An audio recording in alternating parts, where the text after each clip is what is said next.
de l'exil des opposants menacés d'arrestation à leur retour au pays, la libéralisation des espaces médiatiques, la fin du dédoublement des partis politiques, la restructuration de la CENI afin de recréer la confiance entre l'électorat et l'institution organisatrice des élections, la confirmation de la volonté du chef de l'État de ne pas briguer un troisième mandat comme l'exige la Constitution pour rassurer l'opinion.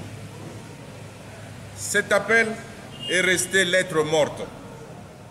La volonté politique d'agir dans le sens de la paix et du service à la communauté est totalement absente. La mauvaise foi de nos dirigeants est plus qu'évidente dans la gestion de l'alternance politique. Aussi, fidèles aux valeurs chrétiennes et aux idéaux pour lesquels les pères de l'indépendance ont fait le sacrifice de leur vie, nous croyons que le temps est venu, sans haine ni rancœur, de donner à ces mêmes idéaux leur forme concrète par l'exigence du respect de cet accord politique global et inclusif du 31 décembre 2016. L'unique feuille de route solidement fondée sur la Constitution de la République. Parce que cet accord est violé chaque jour davantage, comme l'illustre l'imposition d'une loi électorale scélérate non fondée sur le consensus national. Parce qu'à travers le pays, des millions de Congolais et de Congolaises, victimes de violences d'une ampleur sans précédent, disparaissent ou sont obligés de quitter leur logis et leurs terres pour chercher refuge dans l'inconnu.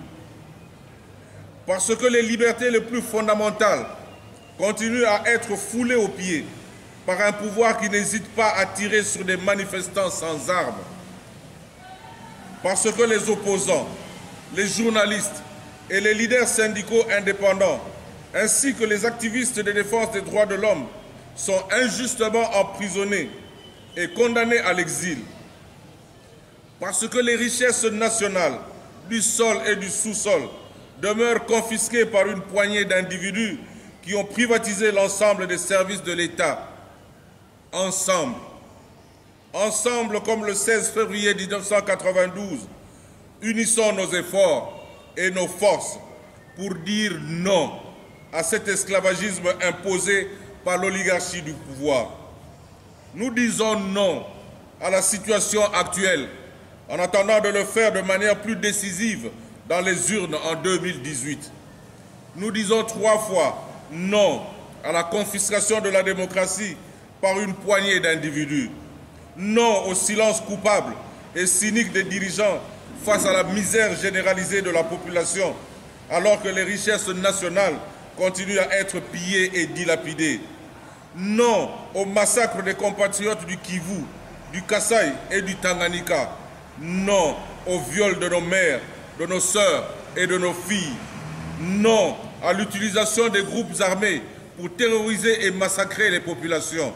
Non à la répression aveugle de manifestations pacifiques.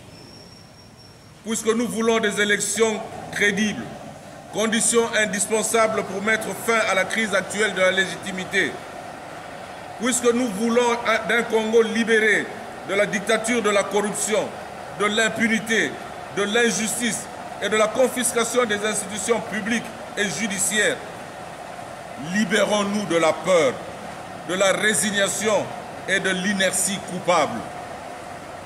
Levons-nous et marchons dans la capitale, en province ou à l'étranger.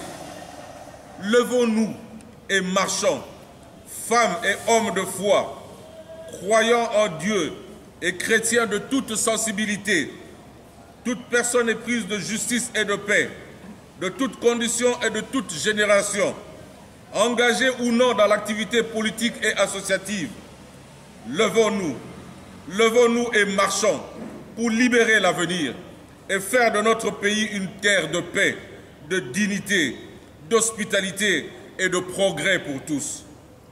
Ce dimanche 31 décembre 2017, main dans la main, nous marcherons pour sauver le Congo, notre patrimoine commun, dans le respect sacré des personnes et des biens. Fête à Kinshasa, ce 17 décembre 2017. Le comité laïque de coordination. Pour le comité laïque de coordination, Thierry Landou Mayamba, Isidore Ndaiwel Nziem, Justin Okana Nsiawi Leboun, Léonie Kandolo et Julien Lukengo. Je vous remercie.